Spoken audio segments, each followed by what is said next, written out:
Welcome back to the Aussie Shed, ladies and gentlemen, for another episode of Project Fairlady. The reassembly of the front of the Fairlady is going quite well, folks. I'm a little bit further along with things, so let's take a quick look at what I've done and what I'm currently doing. So just down the back there, guys, you can see I finished the last of those lines coming up from under the floor pan of the car. The final one being the feed line to the injectors. That's a -8 line that comes up there, goes across the firewall, splits into two -6 lines that feed the back of the fuel rails. So that's the finalisation of all that sort of section down there. All those lines, by the way, that are coming up from under the car are all insulated with silicone coated fiberglass heat sleeve. So I am yet to finish the actual heat shielding. I still do intend to build a shield over the top of all those lines down there. But, you know, that'll sort of come in the future. I've got a few more vacuum lines and stuff done over here, so let's go over this side and have a bit of a look. So these are all of our brake booster and clutch booster vacuum lines here, guys. You can see I've actually had to replace these guys with new line. You can see I have actually used proper brake vacuum line. 1132 diameter is the correct size for the Fairlady, and I have slightly changed the routing of these lines just to tidy it up. I think this line here stepped between the brake master and the booster and went over to this position over here, which I wasn't happy with. It was much neater for me to route it the way I've done it. Now you'll also notice that I've used the factory spring clamps on here. I really like the factory spring clamps. They're a really good thing, but there are limitations to using them, guys. You can only really use them with new hose. If you've got nice new soft hose, they work an absolute treat the same way they did from the factory when the car was originally built. The problem I have with factory style spring clamps is they're absolutely shithouse on old dried out hose. So wherever you have old hose and you're trying to refit it onto a different spot or even the same spot where it came from, you'll notice that it doesn't do a really good job of kind of sealing. So in that situation, you have to go to a worm drive clamp. So down under here where you can't really see where the vacuum canisters are for the clutch, a lot of those old hoses, which have a lot of twists and turns in them, have been secured on the ends with stainless worm drive clamps because I couldn't get them to seal correctly with a factory spring style clamp. Now those hoses themselves are actually in pretty good condition, other than they were a little bit hard. Definitely not brittle and completely shagged out like hoses that are a lot closer to the heat sources in the engine bay. Because they've been tucked down here, they've been shielded from a lot of that. But because they're old and they have hardened up quite a lot, these factory style spring clamps are absolutely useless on them now. So I do prefer them, like I say, where I can, but you need new hose to be able to use them. Alright, let's go to the front and have a look what I'm working on. So this is what I'm up to on the front of the Fairlady here, guys. As you can see, I've got some of the coolers in now. I've got our oil cooler, power steering cooler in. It's all been finalised a little bit further than it was when I took it all out. All the brackets have had a little bit of work done to them. They've now just been scotch-brighted and cleaned up, any scratches and stuff removed from them. And all of the final hardware has been applied to these things.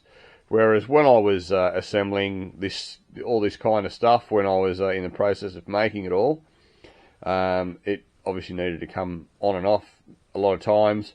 So, for example, just using normal nuts instead of the nylock nuts that are on there now, and just making sure the sizes of all the fixings and everything are all appropriate, you know, not too short, not too long, and all that sort of stuff. So those lines have all been put back through. That all sort of turned out pretty good. I was pretty careful that I kept positions for everything from when it was all pulled apart. But what I'm into now, guys, is I'm having a bit of a fiddle with some of the intercooler piping, because I really need to get the piping through on the inside there on both sides. And what else do we need? I think the air cleaner piping needs to go in up here as well, so I can then put some of the air guides and air duct work in the front there, so I can get around to refitting the front bar, because that's where I'm kind of heading with this. I need all of this sort of complete again, so I can get the front bar back on, get the guards back on, and then I can start checking alignment on things and start doing a bit of body work on the thing. But intercooler piping's where it is at the moment. Like I say, I'm trying to finalise these guys and get them on. So these will all be Scotch-Brighted, so they look all nice and kind of schmick. And I'll be bead rolling the ends of all the piping, because as you guys would know, when I made all this stuff, again for ease of assembly and disassembly throughout the process of making all this, no bead rolls were done, just because they make it very, very hard to get the piping apart. So that's what I'm about to do now, guys, and so I'm going to use the bead roller that I made here in the Aussie shed. So let's go around and have a bit of a look at it. I made this a few years ago, and then about 2 years ago I put up a video on how to make one of these on YouTube, and I'll put a link to that right there. So if you guys are interested how to make one of these, check it out. Alright, so I'll set the camera down and I'll set up for this, and I'll throw on a bead roll. I'll give you a squiz at how it works. So basically, guys, all we've got to do is open the sort of jaw area up on this thing, wind it down, and just start turning it.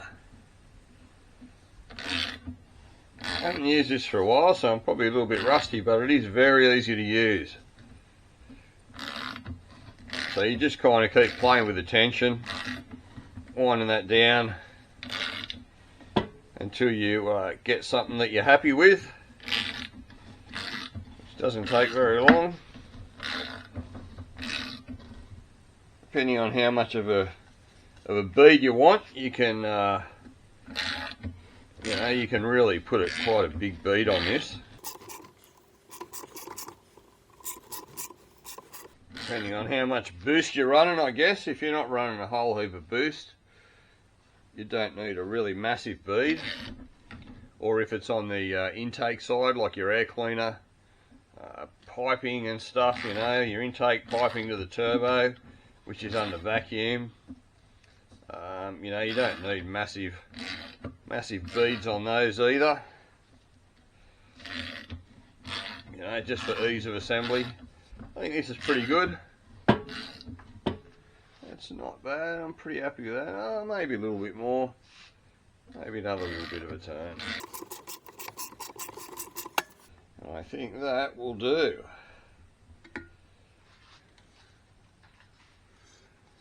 And there it is, guys. One bead roll.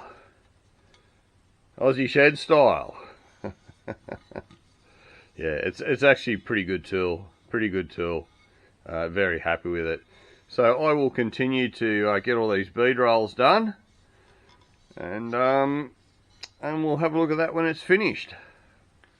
And just a quick comparison there, guys. One on the left has been Scotch-Brighted by hand, and the one on the right is yet to be done. They've both been bead rolled, as you can see there, but the difference in the finish, that's what you get with the hand-on Scotch-Brite finish.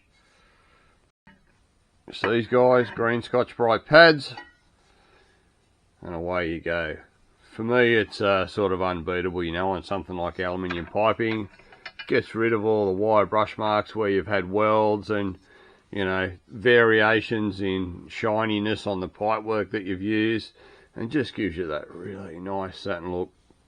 I don't know about you guys, let me know in the comments, but I love it. I love the satin finish on pipe work and aluminium in general that you get with the green Scotch-Brite. As you probably know, I'm a bit of a proponent of it. Alrighty.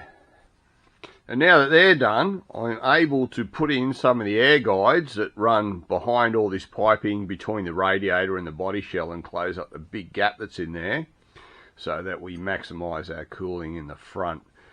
It's a little bit hard to see all the closures that I've done up in here. I'll get a bit of a light and shine it up there. So you can see that's a bit of a closure or an air dam over there.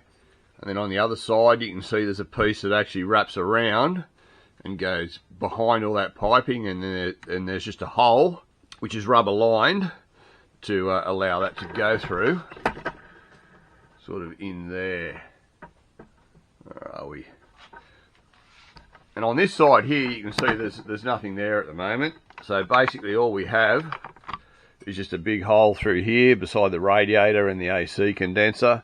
So I've got one of the air dams, this particular air dam here that I made, on the bench, and I'll give you a quick look at that just to show you what goes into those to make them a pretty nice little piece.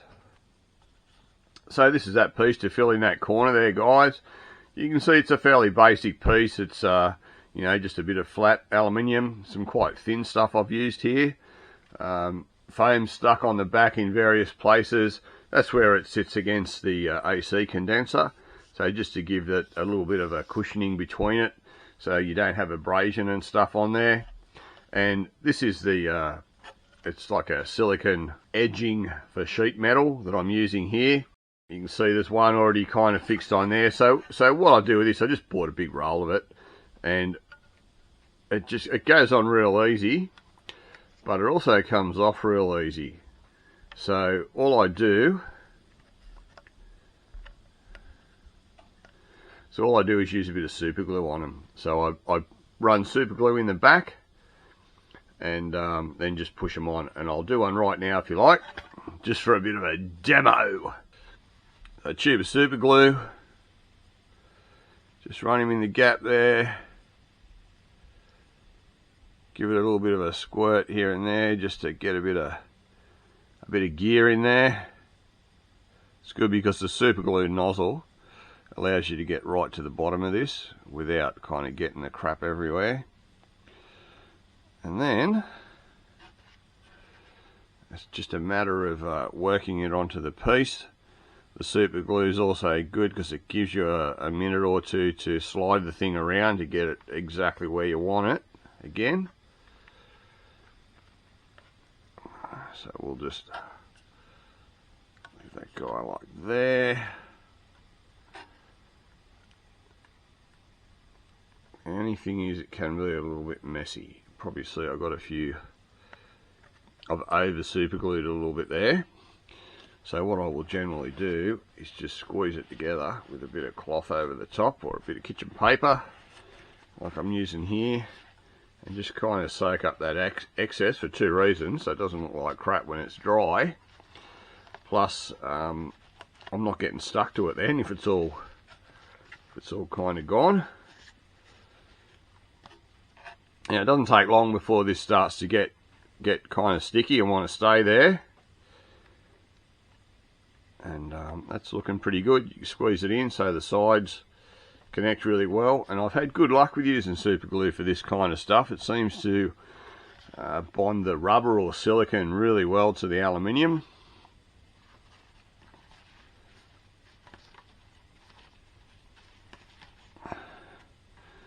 And yeah, there it is. Otherwise, I've tried using other glues, but they tend to be a lot messier, and you have to use some sort of a glue. Otherwise these things come off, because obviously you're bending it out of its natural shape. But yeah, that's the process that I'm undergoing, guys, with all the sort of air dams and all that sort of stuff. And basically everything on the front of the car is going to have the same kind of treatment. You know, like all this stuff here is going to be edged.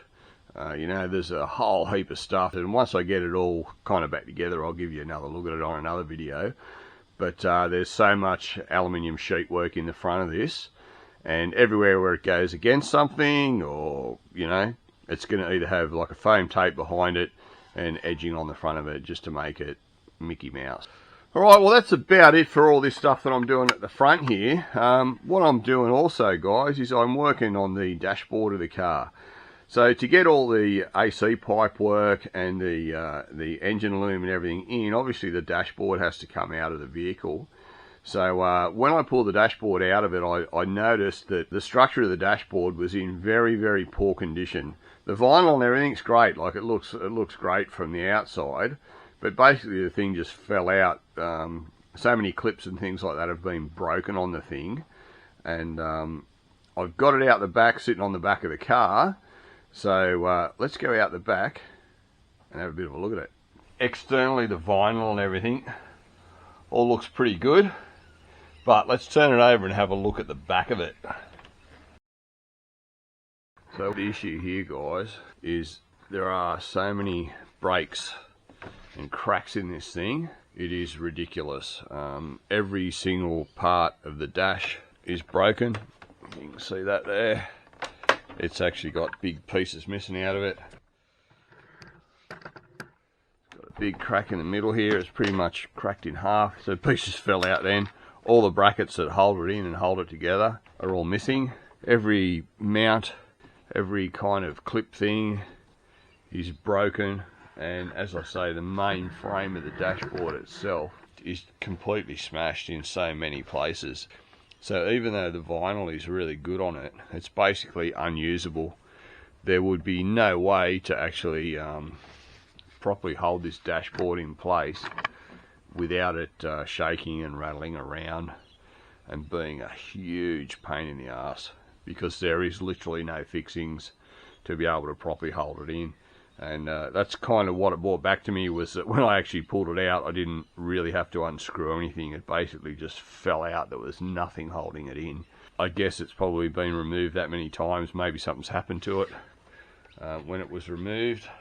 Maybe it was run over by a car, because that's what it seems like. But it is in such a mess. There's no way on this earth that this is going back into the Fairlady. So I'm chasing up a bit of a lead at the moment on another dashboard. Hopefully I'll be able to find something that's in really good nick to replace it with. So wish me luck, guys. Hopefully I'll have one soon. Right, guys, well, I just got back from picking up another dashboard for the car.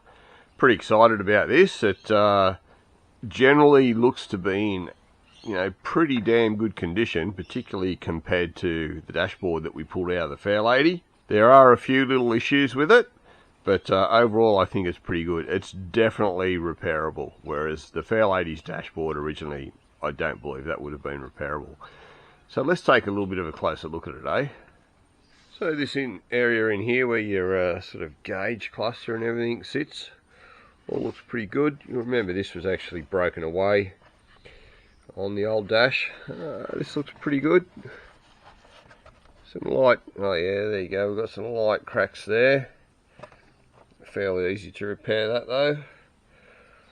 All these mounts and everything seem to be in, you know, in pretty good condition.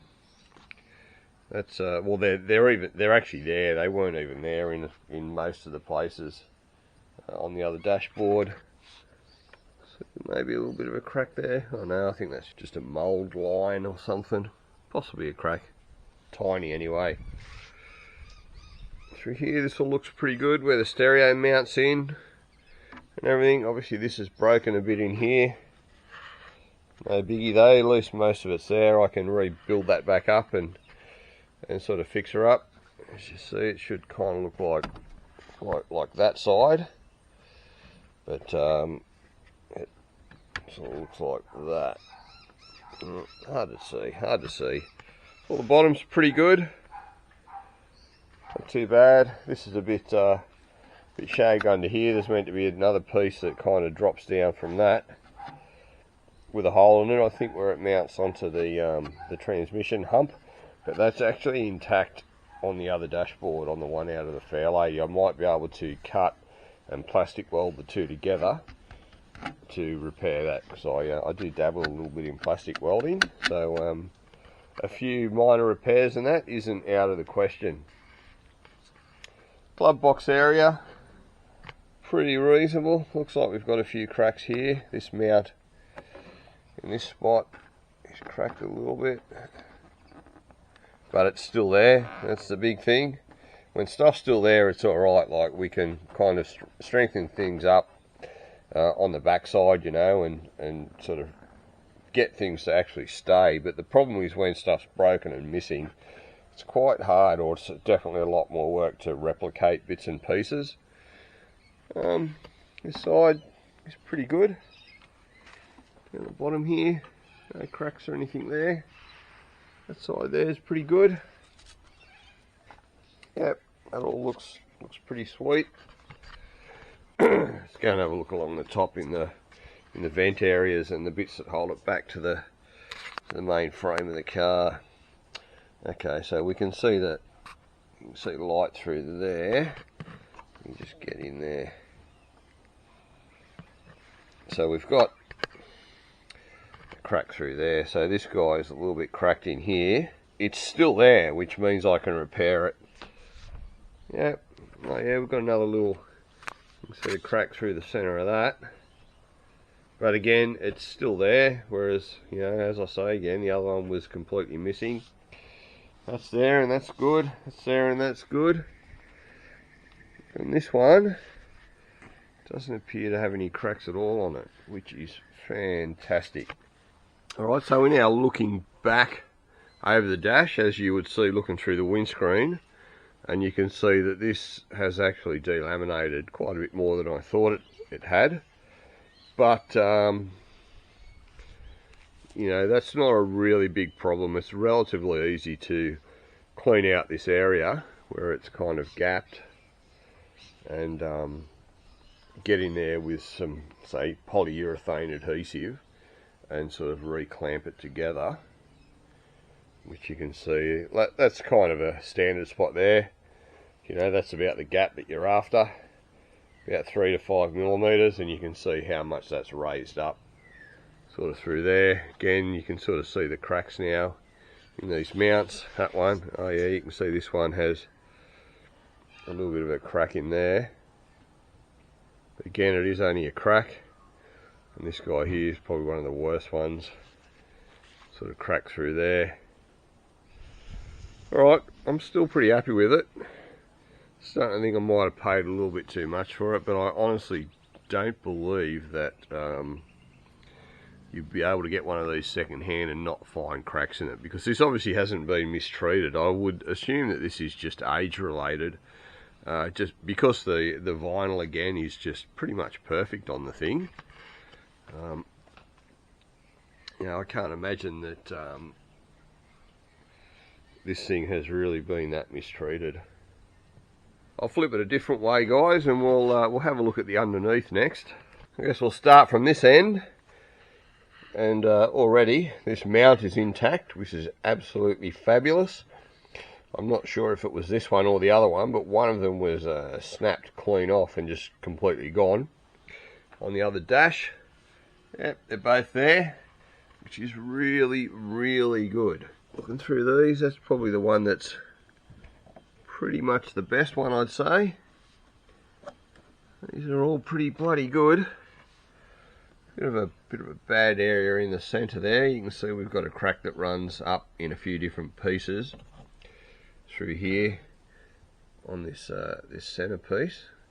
But again, it's not that big a deal to repair this. Coming back along here, got this one has a crack down the bottom there, in that spot right there, which I can just sort of wiggle a bit. And this one here, a bit of a crack on that side maybe. Oh, yeah, there it is. Maybe that far one's got the crack in the corner. But again, not the friggin' end of the world, guys. Not the end of the world. Still all looking pretty good. I don't think there's anything under here that we couldn't spot from those other areas. This is the mount that goes onto the transmission tunnel that's missing. As I mentioned, I think I should be able to cut along there and cut the same piece off the other dash and then plastic weld the two of them together and maybe put a bit of support behind it. But we'll see. It's just going to be a matter of suck it and see with a lot of it, folks. Suck it and see, just doing repairs and sort of seeing how they work out. At least having the other dashboard, I can trim pieces off it and use them for filler rod while I'm plastic welding, just so I have the right plastic to fix her up with. So it does appear that this is possibly going to be our next project, repairing this dashboard so that it's sort of back in mint condition, which will be a little bit of a task. But not something we can't handle here in the Aussie shed, guys. Not something we can't handle. Alright, well I think that's about it for this video, guys. I probably won't put out a video next week, being that it is almost Christmas. This will be probably coming out a couple of days before Chrissy. And I will be probably having a couple of weeks off from putting videos out. I'll probably still record as I get time. But there may be times where I have partaken too much in the festive season and not be in a fit state to be working on cars or recording video. I don't know. I just don't know at this stage. But if things go the way they normally do, it's not looking good for me. So I hope you're all enjoying how the Fairlady build's going. And as always, guys, thanks for stopping by the Aussie Shed. Always a bloody pleasure to have you here. If you like the video, give it a thumbs up, subscribe to the channel, share the video with all your mates, and most of all, Merry bloody Christmas! Cheers.